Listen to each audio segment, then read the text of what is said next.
Hey everyone. All right, so we are going to talk about safety and culture in nursing. Um, and when you read chapters 10 and 11 and 12, you're kind of be like, this all sounds the same, and it all kind of bleeds into each other. So with our presentations, we're going to jump back and forth in the different chapters. So the future nursing leading change and advancing health. Okay, so here's the deal, guys. Healthcare is changing and nurses are leaders. You look everywhere, you look in independent companies that are consulted by healthcare foundations or organizations. You look at healthcare companies, you look at pharmaceutical companies, you look at informatics, you look at hospitals. There are nurses in leadership everywhere. In fact, we have nurses in leadership as high up in the government. The Surgeon General is obviously a doctor, but the Deputy Surgeon General is a nurse practitioner, which has never really happened. We are a growing, proud, I might get teary-eyed, organization, community, and we are really good at making changes. And here's the deal. Here's the deal. From the beginning of your formalized nursing education, there's some form of leadership, okay? Even in most people's associates programs, you have some leadership class, or maybe even like a little continuing education piece.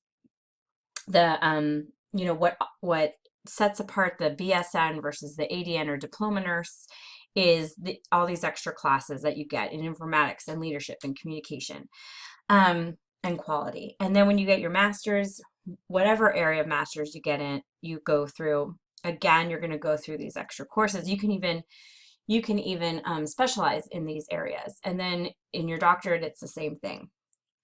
And it's what sets us apart from the other healthcare disciplines. In medical school, they don't have these extra courses. Now, are doctors super smart? Absolutely. Do many doctors go back and get this education? Absolutely. And they are, cutting edge, innovative change makers as well.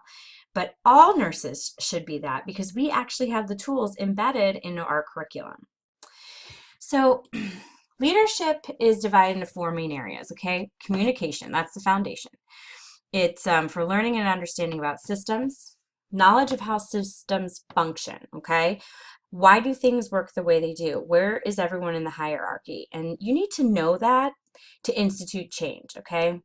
And the ability to accept and engage change is necessary to be an advocate for health and policy. So you yourself as a change maker have to be ready to accept change and to be innovative to help others accept change, okay? So how do we transform leadership? So strong leadership is critical, all right? If the vision of transformed healthcare system is to be realized, we have to have strong leaders. You need to have someone that people want to follow, that people get excited by. And we all know that when you're scared of your boss, you're less likely to stick with them.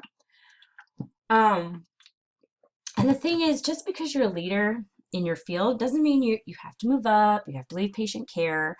You can still be clinical and be a leader. From the bedside to the boardroom, like it says here, right? We can be full partners as leaders. And part of that is the determination and understanding to work with other disciplines, including the patient, okay?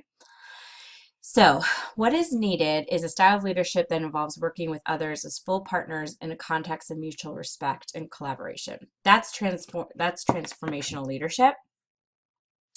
And it is essential in the leadership role development of the nurse. And people are like, this isn't a new leadership. Everybody wants someone who works with other people and we have mutual respect. But the thing is, before, that was never necessarily what made people a leader, okay?